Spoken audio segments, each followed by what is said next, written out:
Welcome back. You're here with Goldberg. Today I wanted to address a phenomenon you see, which is where the manosphere has this tendency to utilize communal talking points. But then if you challenge the logic behind one of the arguments, they will either change the argument or proceed to start cucking and claim you're strawmanning them because their specific constituent group doesn't actually believe that, even though they're using that phrase or idea.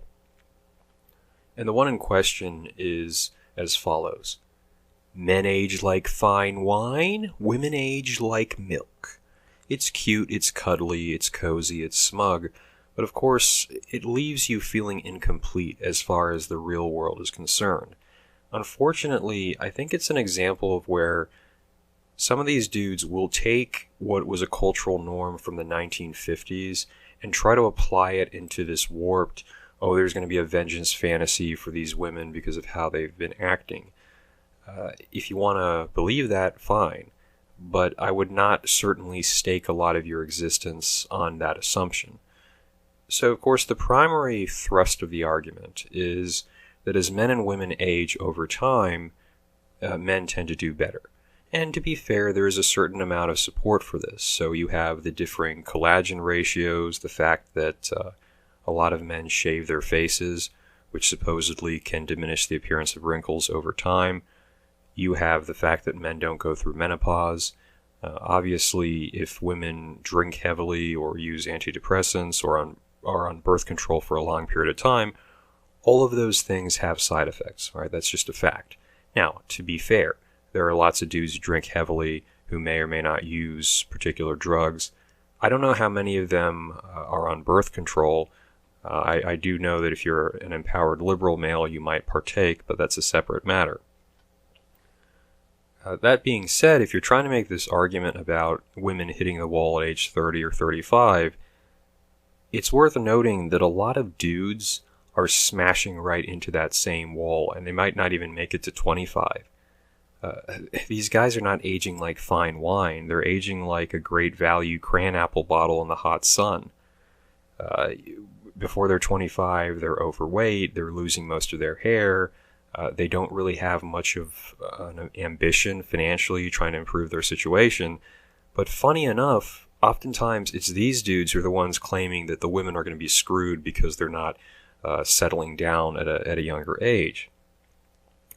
Now, looking at the state of the dating market, SMV, whatever you want to call it, we can see how this claim doesn't really stand up. It might have done so in the 1950s, where if a girl didn't get married by 25, it was like, no one wants her. But nowadays, it doesn't really hold much water, because whether it is the cougar effect, the premium grandma booty, the Diet Coke and a Pizza Please women, or the single moms, they're getting pursued by decent quality men, oftentimes good-looking guys. There have been plenty of internet dating experiments showing this. You see it in real life. Dudes who are wifing up older women or women who have a lot of kids. Where is the evidence that women are hitting the wall and being left behind because no one wants them? It just seems like a kind of, oh yeah, you're going to pay, which, are they really? I wouldn't say so. I mean, at least for what I've seen, maybe it's going to change, but just observation-wise, we have to be realistic.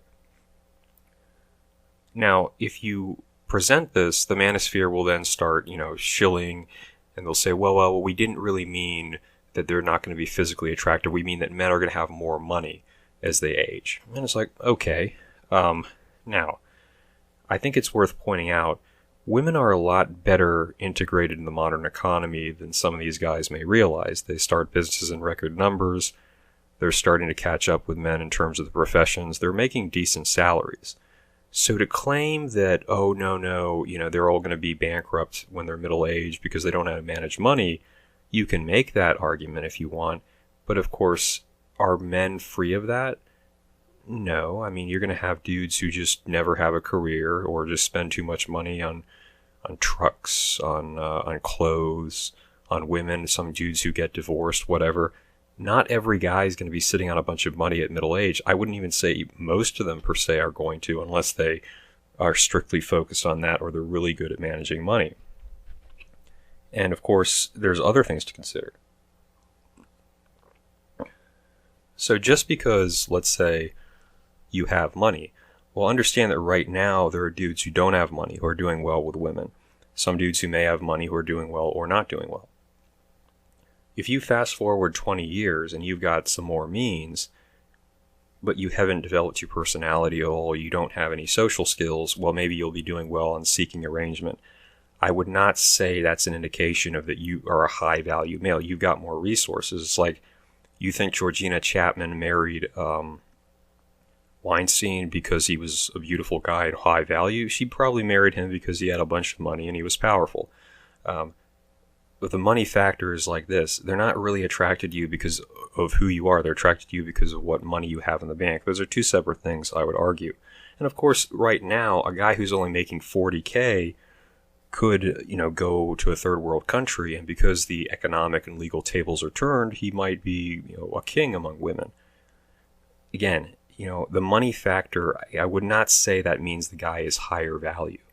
His bank account's higher value, but that isn't something that's really changed. And of course, we have to suggest that women are all not able to manage their money. Some women are going to be fine financially middle age, others will not. It's just too simplistic of an argument to make. It's kind of like where one of these dudes goes to bed thinking that he's Jordan Peele or Barack Obama. He wakes up and he's Jussie Smollett. You have to be a little bit more realistic. Just saying, right? So once you get through all that, and you point out the problems, then they switch over and they say, no, it's not about money, it's not about attractiveness, it's about her fertility. And you're like, this is the most laughable one that you hear. Because, let's just be real for a second. If you are a PUA, all right, pump and dump, notch counts, that's what makes you a real man. I'm assuming there aren't any PUAs out there, and if there is, I want to follow him, who advocate, a notch count only matters if you actually make her pregnant, which would make more sense from an evolutionary perspective, because a lot of the red pillars, they don't actually read science. They take some obscure tidbit from a nature documentary and then try to extrapolate it to the entire human race. I'll probably be doing a video on that, because too much really bad science I've noticed in the manosphere. So, if you're just for pump and dump, do you really care about a woman's fertility? If a woman's 35, she's not as fertile as an 18-year-old, do you care as long as you have a chance to get laid? I doubt it, all right? I'm assuming you're going on the basis of just attractiveness, because I've seen this, and I've seen a lot of guys in the real life who practice the PUA in the game are going for big girls. But I'm sure there's others who are actually going for the top shelf women. That's fine. But my point is that there are women who are 18 who are not particularly attractive. They just genetically didn't win out as much as others did. There's women who are 35 and are going to be good looking. You're going to go for them on the basis of their attractiveness. You're not going to go for them on the basis of their fertility. So that pretty much ejects the red pillars or the PUAs from the discussion. Then you get to the MGTOWs. Well, if you're a MGTOW monk, no marriage, no cohabitation, no divorce rape, are you really interested in her fertility? No, you're not, because you're not planning to have kids. Unless you're going to have a kid and then go MGTOW, which would be bizarre. I don't think that's going to happen. Similarly, if you're a MGTOW who still dates, do you really care? Unless you're planning to reproduce and have a lot of kids, her fertility doesn't factor in at all. So that leaves us with basically a bunch of traditional conservatives. And this is my theory. I think that well over 95% of the manosphere are basically conservative fundamentalist reactionaries, and they dress themselves up with these other titles because they sound better. But I just wish people would be more honest. If you want to be that, you traditionalists, fine, just say it. Instead of trying to weave all this bizarre stuff, because it doesn't hold up against reality. If you want to return to the 1950s or the 1500s, it's legitimate to have that opinion, but just say it instead of trying to pretend that it's about being red pill.